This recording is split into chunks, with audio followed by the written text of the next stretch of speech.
네, 안녕하십니까. 부귀영화 컨설턴트.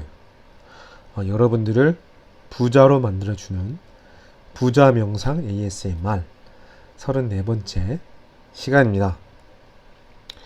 여러분들만 부자로 만들어 드리는 게 아니라 이 영상을, 이 음성을 남기는 저도 공부를 하게 되니까 함께 성장하고 함께 부자가 될 수 있는 그러한 방법인 것 같습니다.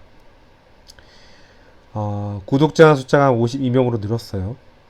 참으로 감사하고 기적적인 일입니다.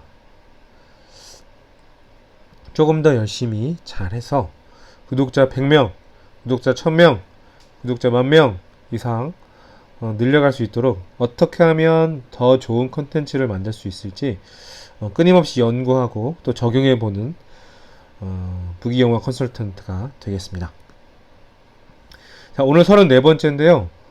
한번 같이 읽어보겠습니다.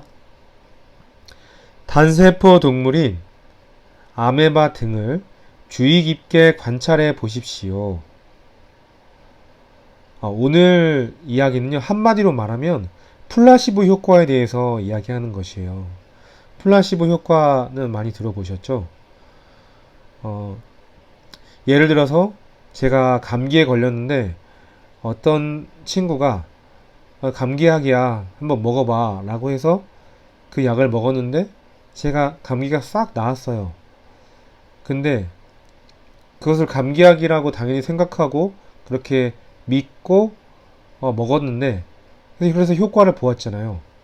근데 그 약을 준 사람은 감기약이 아닌 소화제를 줬었던 거예요. 근데 저는 그게 소화제인지 감기약인지 모르고 감기약인 줄 알고 그렇게 먹었는데 결국 효과를 보게 된 것이잖아요. 이처럼 어떤 나의 믿음과 긍정적인 신념으로 인해서 좋은 결과가 나왔을 때 그때 우리는 플라시보 효과라고 이제 이야기하지 않습니까? 이번 34번째 잠재의식 명상에 대한 내용도 그런 내용인데 한번 책 내용을 같이 한번 읽어보고 또 이따가 생각을 정리하고 나누는 시간을 가져보도록 하겠습니다. 네. 단세포 동물은 기관을 가지고 있지 않지만 운동, 영양 흡수, 소화, 배설 등을 합니다. 거기에는 그런 행동을 일으키는 정신적 작용, 반작용이 있다는 증거를 볼 수 있습니다. 또한 인간의 귀나 눈이나 간장이나 방광이나 세포 조직을 보면 집단으로 지성을 갖는 세포로 이루어져 그 집단의 지성에 따라 협력하고 의식하는 마음으로부터 명령을 받아 실행하는 것입니다. 그러니까 이제 단세포 동물인 아메바를 보면 어,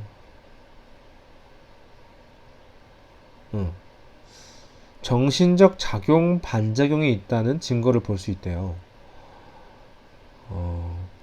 그러니까 말을 좀 어렵게 했는데 결국 단세포 동물도 소화를 하고 흡수를 하고 배설을 한다라는 거잖아요. 그러니까 기관이 없더라도 밥 먹고 똥 싸고 하는 이제 작용을 한다, 생명 활동을 하는 거죠.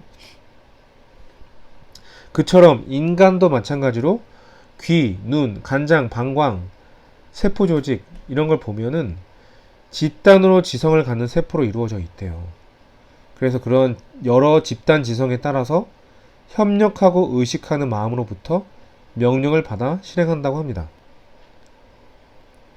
그렇죠. 심장과 신장, 폐, 어떤 그런 내부장기 기관들이 서로 유기적으로 연결되어 있지 않다면 원활하게 신체 활동을 할 수가 없겠죠. 예를 들어서 심장은 열심히 뛰는데 소화 내장 기관이 만약에 소장이랑 대장이 움직여지지 않는다면 결국에는 심장도 그 심장 고유의 역할을 이행할 수 없게 되겠죠.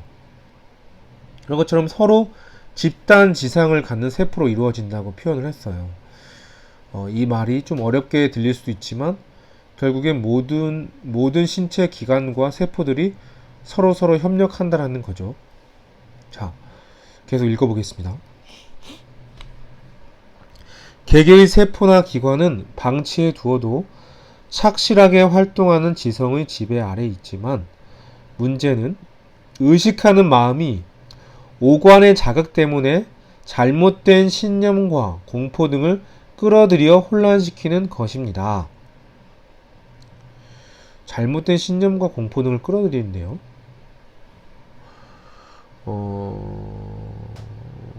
계속 읽어보겠습니다.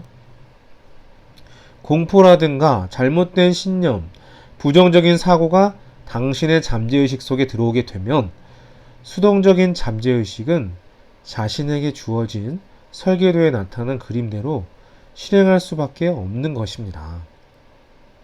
예를 들면 다소 민감한 사람은 무엇을 먹어도 배탈이 나지 않을까 생각하고 그것만으로도 설사를 한다고 합니다.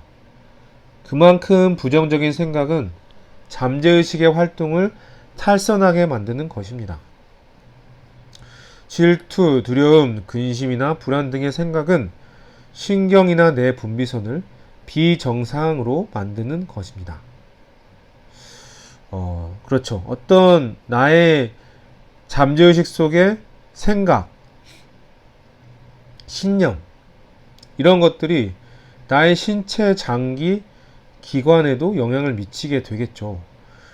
그래서 나의 생각 하나하나가 정말 중요한 거죠. 근데 더 중요한 것은 나의 생각을 온전히 끼어 있음으로 인해서 다 인지를 하고 깨달을 수 있다면 괜찮겠지만 내가 인지하지 못하는, 그러니까 무의식적으로 나도 모르게 생각하고 어떤 나의 생각의 습관이라는 게 있잖아요. 나의 어떤 생각의 패턴이라는 게 있을 거예요. 그러면 그 패턴대로 자꾸만 생각하려고 하는 습성이 있을 텐데, 예를 들어서 나의 어떤 긍정적인 성향, 긍정적인 사고를 하는 어떤 척도를 예를 들어서 10가지 생각을 한다고 하면 한 85%, 예를 들어서 85% 정도가 10가지 생각 중에서 8.5개 정도는 긍정적인 생각을 하고 1.5개 정도는 부정적인 생각을 한다면, 이런 사람은 이제 1.5%에 예를 들어서 15% 정도의 부정적인 생각을 하는 그런 생각 습관이라는 게 있는 거잖아요. 이런 것을 내가 의식적으로 알아차리고 노력해서 90% 이상의 긍정적인 생각을 할 수 있게 만들 수 있다면 그것만으로도 참 대단하고 감사한 일이고, 또 나의 어떤 인생의 전반적인 긍정적인 생각을 하는 그런 생각하는 태도가 이제 형성되는 것이겠죠. 사실 지금 예를 조금 잘못 들은 게 8.5개에서 9개가 아니라 나는 보통 10가지 생각을 한다고 하면 5가지는 긍정적인 생각을 하고 5가지는 부정적인 생각을 한다면, 이것을 좀 더 긍정적인 생각의 패턴을 바꾸어서 8가지 긍정적인 생각을 하고 2가지 부정적인 생각을 하는 것으로 조금 더 이제 긍정적인 생각의 척도를 좀 더 높일 수가 있겠죠. 그렇죠. 그러면 나의 어떤 생활의 모습도 좀 더 긍정적이 되고, 그리고 어떤 생각의 어떤 결과물도 더 긍정적인 생각의 결과물들이 성과가 더 나오는 게 되지 않겠습니까? 이처럼 계속해서 또 책을 읽어보겠습니다. 아는 사람 중에 회를 먹으면 꼭 배탈이 나는 사람이 있었습니다. 그래도 회를 좋아해서 곧잘 먹었으며 먹고 나면 꼭 약을 먹곤 했습니다. 언젠가 저는 그 사람과 함께 회덮밥을 먹게 되었습니다. 나도 회덮밥을 먹으면 배탈이 나서 약을 먹는다고 하면서 제가 독일제 약을 먹고 그에게도 나누어 주었습니다. 그 사람은 그걸 먹고 다음날 아무 일도 없었다고 하면서 그 약이 좋다고 말하는 것이었습니다. 그러나 사실 그 약은 배탈을 막는 약이 아닌 입냄새를 없애주는 독일제 약이었습니다. 위장에 필요한 약도 아니고 더구나 배탈에 먹는 것도 아니었습니다. 이게 바로 이제 플라시보 효과잖아요. 그래서 위장약도 아니고 배탈약도 아니었는데 그것을 먹었는데 이제 설사도 낫고 배탈도 나아졌다. 아무 일도 없이 좋아졌다. 컨디션이 회복되었다라고 했잖아요. 이처럼 우리는 어떤 내가 의식하지 못하는 어떤 외부적인 요인에 의해서 정말 생각지도 못한 그런 결과를 만들 수 있는 것 같아요. 그래서 나의 생각을 어떻게 하면 내 겉에 외부에 있는 생각뿐만 아니라 나의 내부적인 생각까지도 컨트롤할 수 있다면 그야말로 인생의 주인이지 않을까요? 더 좋은 인생, 더 행복한 인생을 살아갈 수 있게 될 것 같아요. 그렇습니다. 자, 그래서 오늘은 플라시보 효과에 대해서 한번 이야기해 보았고요. 여러분들도 어떤 생각을 긍정적인 생각의 패턴을 만드는 그런 내부적인 시스템을 만들어서 어떤 아무리 깜짝 놀랐어요. 지금 갑자기 귀뚜라미가 출현해서 갑자기 심장이 쫄깃해졌습니다. 자, 귀뚜라미를 잡아야 할지. 자, 하여튼 한번 제일 중요한 핵심은 내 생각을 내가 알아차리는 것 같고요. 그 다음에 내가 생각을 알아차려서 긍정적인 선순환의 회로로 만드는 것이 중요하다라는 그런 결론이 나오게 되는 것 같습니다. 자, 그럼 오늘은 여기까지 하고 오늘도 하루도 지금 요즘 추석이잖아요.